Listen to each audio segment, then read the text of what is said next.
It's your number one destination for Southern hip hop and R&B. Southside on Dash Radio. You're locked into the day party with yours truly, KierraM, on this good old Freestyle Friday and Fresh Friday. That was just light-skinned Keisha, believe that, right here on Southside. And so I told you guys that Sammie was going to be in the building, and Sammie has arrived. What's good, Queen? How you doing? How are you, Sammie? I'm blessed up. So listen, I had to start this interview off like this. I was having this conversation with someone this week, and I was like, Sammie's going to be here on Friday, right? Yep. And it was like, what has been your interaction with Sammie as an artist? I was like, I met Sammie 3 times now. The first time in LA, BET Awards weekend. I was working for DTLR at the time. The second time, I did an interview with you for B100. That was when Coming of Age was coming out. Shout out to Skino, who's in the building. Yes. Skino, baby.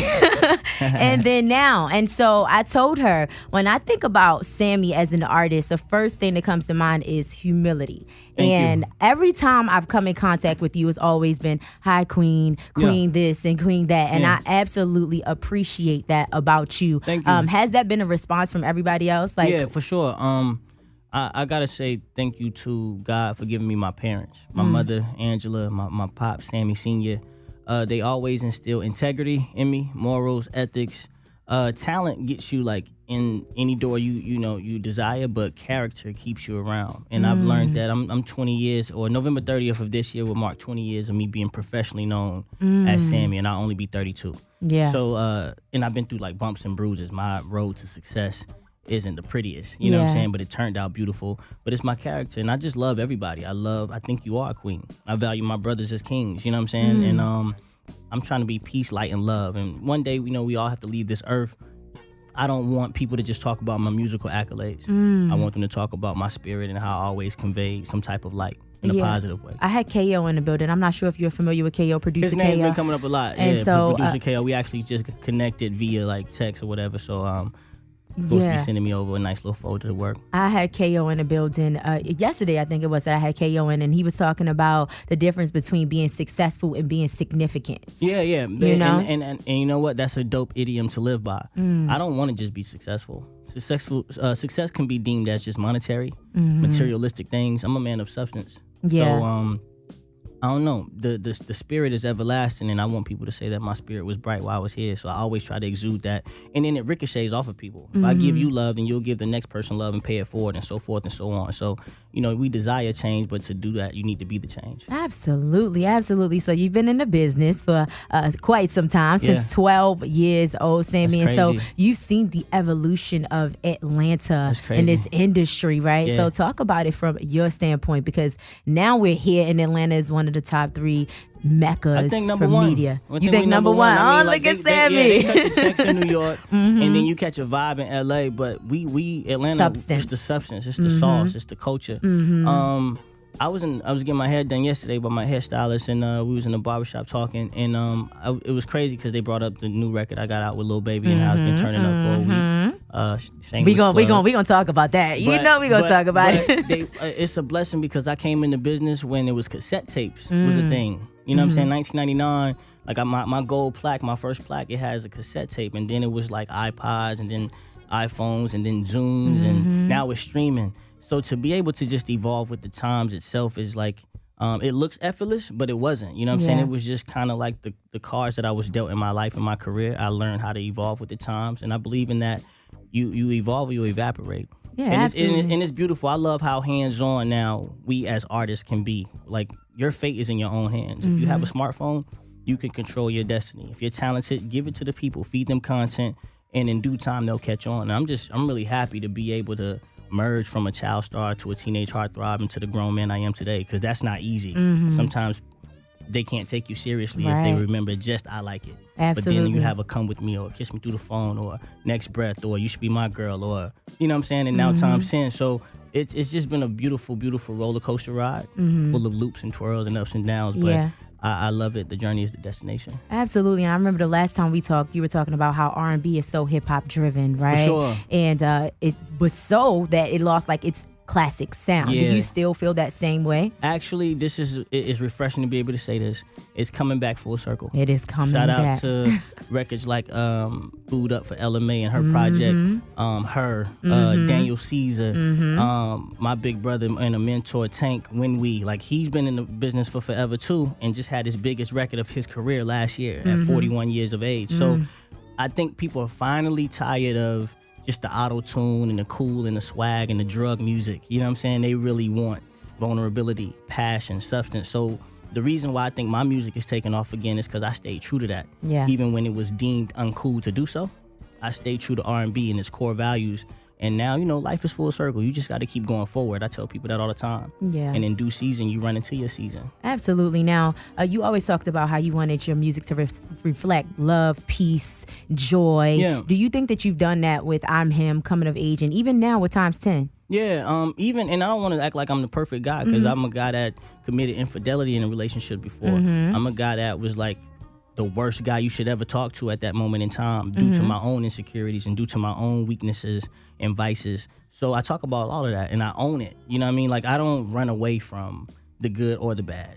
I address myself, I look myself in the mirror, and then I create music, and I tell on myself. If you want to know. Oh, I know. I know. Coming of Age, first of all, was a dope project. Thank you you. released it in 2017. Yeah. I say 2017, and going into 2018 was your year. Like, Yeah, I'm Him you was did like an amazing. I'm Him was the kicker. And then Coming of Age, I think, is when I woke everybody up. And then I threw And then you went on that tour. I went on tour with Tank, the Savage tour. And, I put my foot in everybody's, soul that every night in, night out. And then 3187, this EP that I just put out on my birthday last year, actually hit #1. So I have a #5, a #2, and a #1 in the last 3 years. Yeah. And now I'm entering my 4th album, and I'm excited. But I feel like Coming of Age was that for us. Yeah. Because we really got to see who Sammie was, what Yep. Sammie's been doing. Because I feel like I was telling my friend, I was like, you gotta, Sammie can sing, Yeah. but you really gotta listen to what this brother is singing in these songs. I write all my music, so I try to find the thin line between giving you the instrumentation where it's just not a dope contemporary, but the substance and the lyrical content where, again, I pierce your spirit and your soul. And then, of course, God just gave me a voice so I can sing. That's just a natural thing. But Coming of Age was like the first, I guess, mainstream confessional. I was listen, I'm about to cry listening to this. Good Life, entertainment. If you're in the entertainment industry, then you can definitely relate to the Good Life. And I was like, listen, Sammie is on a whole nother level right now. He coming back stronger than ever. I'm excited. And I was just super happy that the people really took to that kind of material, because I've sat in front of A&Rs on people that I respect too. There's no shade. It is what it is. That was like, this is too good. It's too real. There's too many harmonies. It's too beautiful. You sound too good. Where's the auto-tune? And I was like, what? You know what I'm saying? Like, y'all want me to go dumb it down? I'm not chasing necessarily DJs. I'm not chasing radio. I'm just chasing the people. And people really love R&B. We can't allow that genre. I took it personally when people would say R&B is dead. That's why in the Billboard issue, when I was like, I'm not here to be the king of it. I'm just trying to save it. Because if I save it, it opens the door for everybody else that's doing real shit. Yeah. And that's really what I've been really set out to do, is just give people something they can live 10, 15, 20 years off of. Yeah. And so you just mentioned a 4th project. 4th album. Now, how long you been working on it? Honestly, so soon as I got off the Savage tour, I was back and forth in this relationship that granted me new inspiration. I don't write every day, but I do believe every day is a song. You just have to seek it. Oh, man. So me and you can have a conversation right now, and you might say something profound, and I literally go on my notes and I have a thing that says song concepts, and I'll write a title. Now, I might not have the words and I might not have the track, but one day as I get back into my creative space, I go back in my notes and I'm like, oh, that's it. So I started writing for it right when I got off the Savage tour with Tank. So we're going to get some experiences from that situation there. Yeah, because I was going through a breakup. And I wasn't cool with the breakup. I didn't want the breakup. It just happened. And to cope, I started to wild out again and lose myself. Wow. I think men do that. When we go through breakups, girls will My mama always say that. Girls will go eat Haagen-Dazs ice cream and be sad. and watch Netflix with their girls.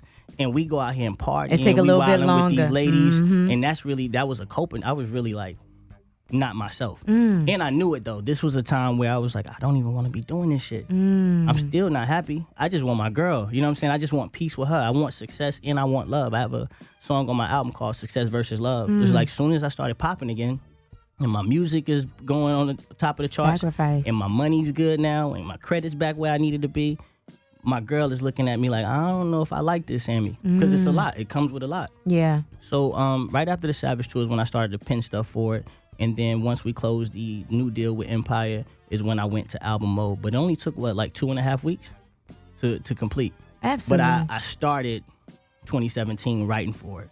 And then I did a week, but we flew out to Arizona. We rented like this mansion out, me, my bro Skino, DeMarco, Sean Marshall, Zarius, 2 amazing producers on the project. We just wanted to kick it. We went to Top Golf, hit a couple bars, and I told them like what my direction was sonically. And we started there.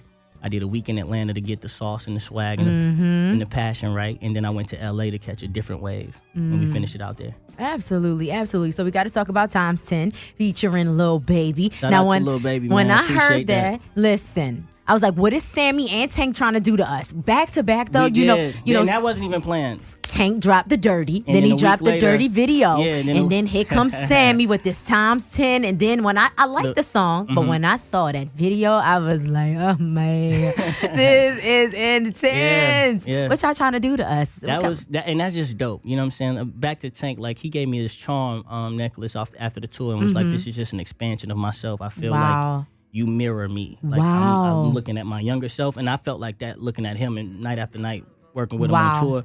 And when he dropped Dirty, of course, I'm like, I do my homework. I listen to everything anytime somebody drop. And I was like, okay, that's how Big Bro coming. And he dropped the visual, and I was like, oh, that's how Big Bro coming. And my rollout was like literally the week after. It mirrored each other without it purposely. I hadn't heard Dirty before. Times 10 been recorded, been mastered, ready to go. So I think it's gonna be an intense, sexy. I think you and Tank out here thirst trapping. We might have to hit That's what I think. We might have to hit I think another tour need to happen with me and Big Bro with our new stuff. And even just how Coming of Age came out literally a week before his Savage album did. But none of this has been planned. Not from a human standpoint. Divinely, yeah. But I'm excited, man. This was the first time I really was like, you know what? I'm gonna show my sensual side because I'm like the profound, spiritual, enlightening guy. You wasn't any of that on that video, Sammie. Nah, that's my inner Pisces. Like only women that know me behind closed doors know that side. Oh my God! I was like Tank and daggone Sammie, Lord, they gonna be the death of us very, very, very soon. But we need to bring that back to R&B, man. Like it's time to make R&B sexy again and cool again and vulnerable again. And I think, you know, Tank has been doing that his entire career, as have I. But I'm a bit younger than Tank, so I'm in a right pocket where I'm young enough to still get the millennials, but I'm old enough to know my traditional R&B roots. Yeah. Now, before we talk about your thoughts on the Millennial Tour, which we're going to talk about that, and then also, you know, just the current state of how you plan to change R&B and Jacquees is the king of R&B comment, all that. We're going to talk about that. But somebody told me to ask you about your Shade Room thirst trapping, Sammie. Now, they love you over on the Shade Room. Shout out to the Shade Room, man, for changing my life. And every time they post you, I just have to go to the comment section. I be in the comments too, lurking like crazy. Every now and then it's a negative one, but for the most part, it be love in there. Yeah, so have they reached out to you to do some type of partnership, collaboration? Like, y'all need to hook up, Sammie, on some other type of level. To be honest, and I always say it in any time that I'm allotted to do so or permitted to do so, they're the reason these last 3 years have been what it's been for me. You know what I'm saying? Like I said, I've taken meetings with established A&Rs that I love and respect that I thought would say, oh, Sammie sold millions of records. He still got the look. He still can sing. He's still personable. My brand has never been tarnished. Thank you, God. You know what I'm saying? And they didn't get it. So one day singing in the dining room, I'm him on Instagram, 4 mortgages behind at that time, by the way. Wow. An hour later, somebody texts my phone like, you're on the Shade Room. And I was actually nervous. I was like, oh, shit, what did I do that I could be getting shaded by? You know what I'm saying? I'm like, damn. And I go on there and it's just me singing.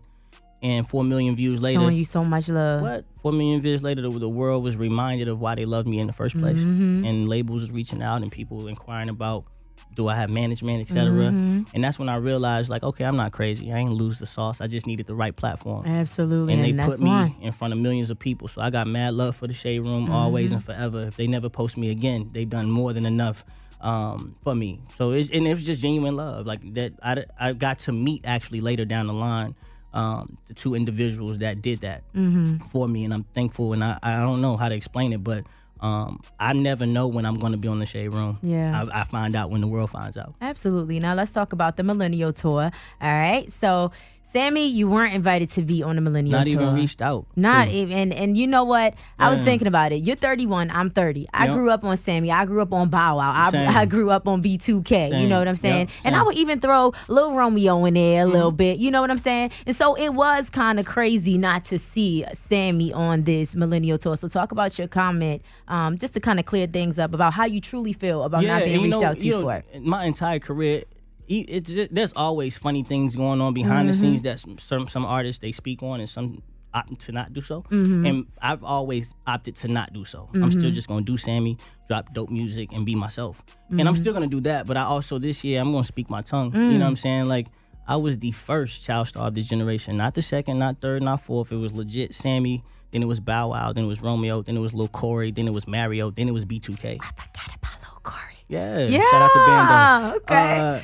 So I think what disturbed me was I know my name came up. I know from the promoters and whichever artist has to say on that tour, Sammie's name came up and they opted. And I've done shows with all these brothers. You know what I'm saying? Yin Yang Twins is the big homies. Chingy the homie. Lloyd I've known for 2 decades. Pleasure P, Pretty Ricky, to my Miami brothers. Like, I know all of them. I did the Scream tour with Omarion. I have no problems. You never see me in no R&B beef. Yeah, absolutely. I don't talk bad about these guys. Right. So I'm left to believe that there's somebody may be a little intimidated by the shine that I can get from this tour. I've done shows again with these guys. I wreck the stage every time I get the chance to do so. It's something I can't fail at is music. It's something I can't fail at is performing. I've been doing it since I was 12.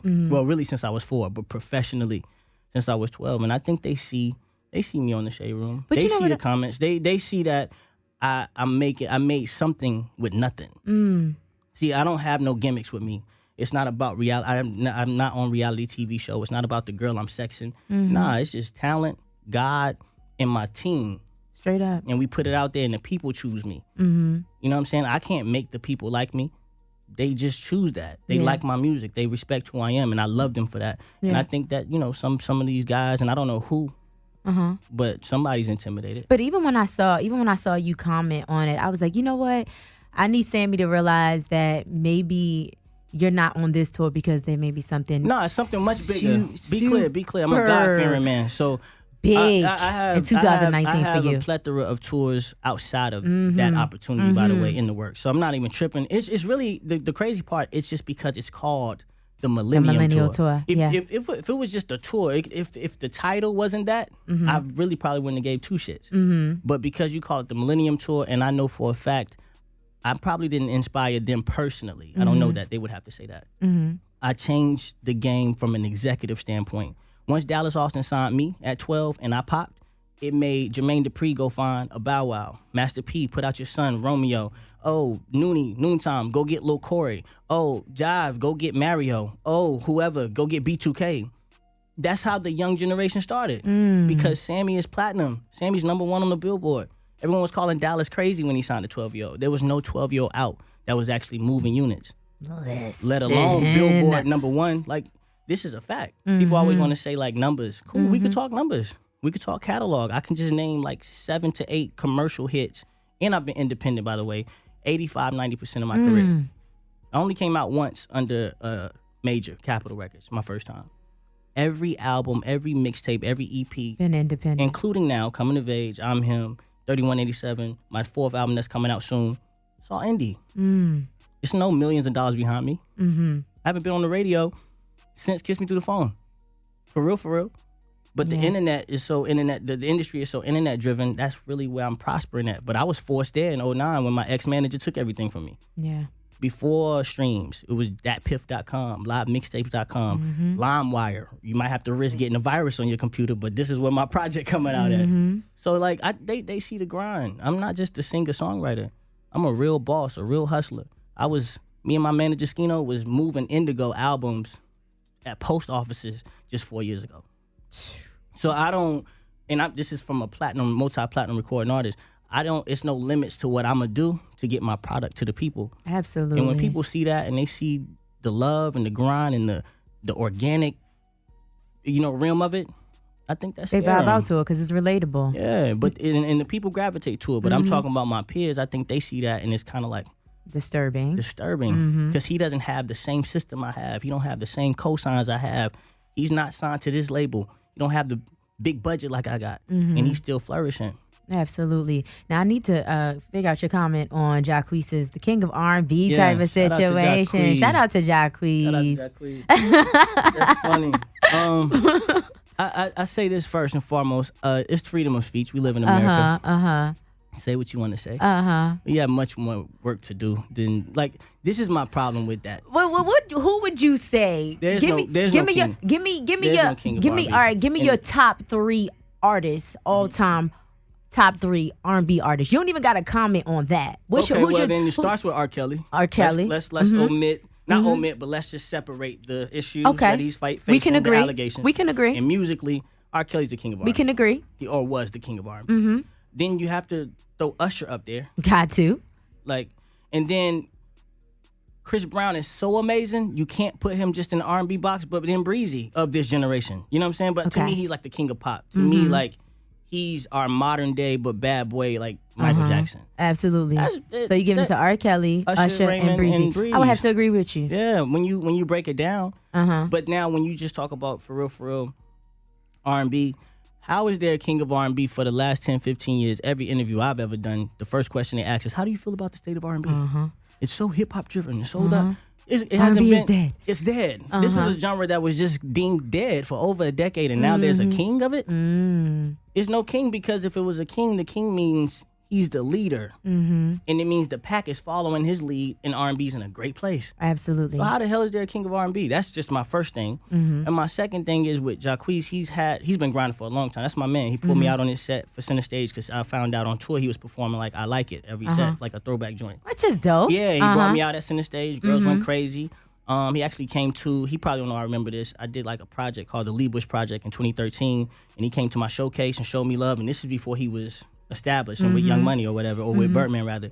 I love the confidence, but you can't self-proclaim yourself that. The people will choose. Just keep putting out dope music. Absolutely. Consistently. Absolutely. You have to have, I think, a catalog of your own. You know what I'm saying? Like, it's fair to say that the biggest record we know of Jacquees is the cover he did to LMA, right?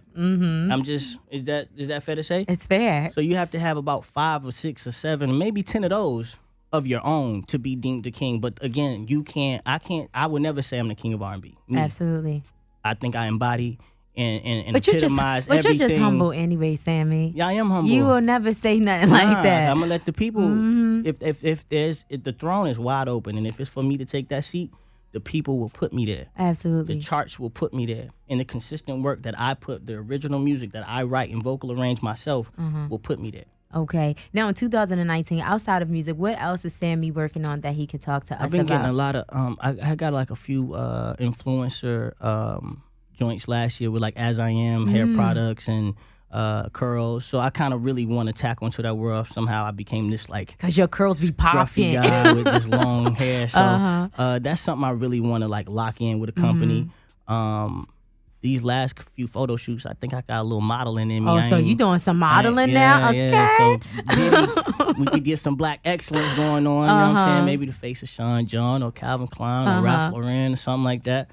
Those are 2 things I definitely want to tackle. You want to do. And then when the album's done and I'm done touring this year, I want to take acting classes because I've been getting a lot of acting inquiries, but that's not a natural gift for me. Like, I'm nervous when I'm like reading the script and yeah, like I'm like not right. But I like the feeling of being so foreign to something because music doesn't scare me.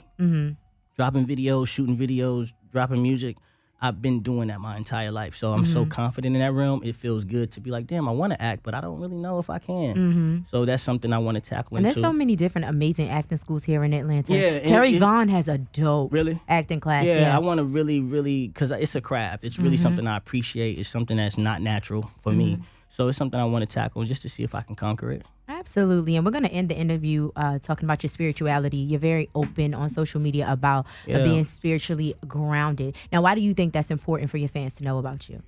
Well, again, my mom and dad had me in Bible study, vacation Bible study. Then if the church next door to my church was doing something, I was there. So God is just like in me. It's kind of hard to explain. I can't help but talk about God. And then he showed out so many times in my life that I would be doing him a huge disrespect if I didn't profess it to the millions of people I'm able to reach via my music. Like, I understand my purpose too on earth is way beyond saving R&B or being the king of R&B. That's cute. That's just my personal accolades. But I believe in life after death. I never died before and came back, but I just have faith that there's a heaven. I do believe that there's a hell. So I try to live, you know, as blameless as possible, but also spread like the good news, as the church folk call it. Like that there's a higher power that I pray to, and that has saved my life, my career, and given me so much grace and mercy. And that is really what my biggest accomplishment on this earth would be, if souls decided to seek God via something I said. Absolutely. Or via me sharing my struggle, or via me saying, like, I was 4 mortgages behind 3 years ago. Now my money's up. Now I'm living comfortably. And even saying that I want more, not more money, just more everything. Like, I figured out in life, I will never be content. Or excuse me, I will never be satisfied. Yeah. Biblically, you're supposed to be content in all circumstances. But I'll never be satisfied. Yeah. Because my God is so big, there's much more I could do. So now, I want my own clothing line. Yeah, I want my own fragrance. Yeah, I want... And you overcome one thing. Yeah, it's time for another another feat. one. Yo, Tesla, maybe I can create a car. Who knows? I don't know shit about it. Don't even really know how to change the oil. But, like, my mind doesn't ever stop. It reminds me of Diddy. Yesterday, Diddy was eating a fat burger, and he was like, you know what, fat burger? I want to open fat burgers. I want a burger spot. Dead ass. I want to lounge. Like, and that's really what I'm aspiring to do. Like, you have to be out of your mind, but crazily obsessed with the vision to become a Diddy, to become a Hove, to become, I don't like to say Hove, no disrespect, Jigga. Hove is God. I don't like saying that. So Jigga or Jay-Z, you have to be like really, really crazy to think you could do this when you don't have any of it. Yeah. I really think I can obtain everything I just said. And then there's other shit that's just gonna come to me as I'm embarking on other journeys. So it's no limit for me. You know, I'm articulate enough, I'm smart enough, I'm charismatic enough, I'm humble enough and talented enough to do anything I put my mind and soul and heart into. I absolutely agree. Well, Sammie, let them know, Dash Radio, how they can follow you and stay up to date with everything that you have going on. Yeah, my Instagram is Sammie Always, as my Twitter, SammieAlways.com, and then my Facebook and my Snapchat is Sammie Lee Bush. Absolutely, and introduce Dash Radio to your new joint featuring Lil Baby. Yo, what's poppin'? It's the Young Lion Sammie, and this is my new single featuring Lil Baby. Shout out to the QC family, ×10.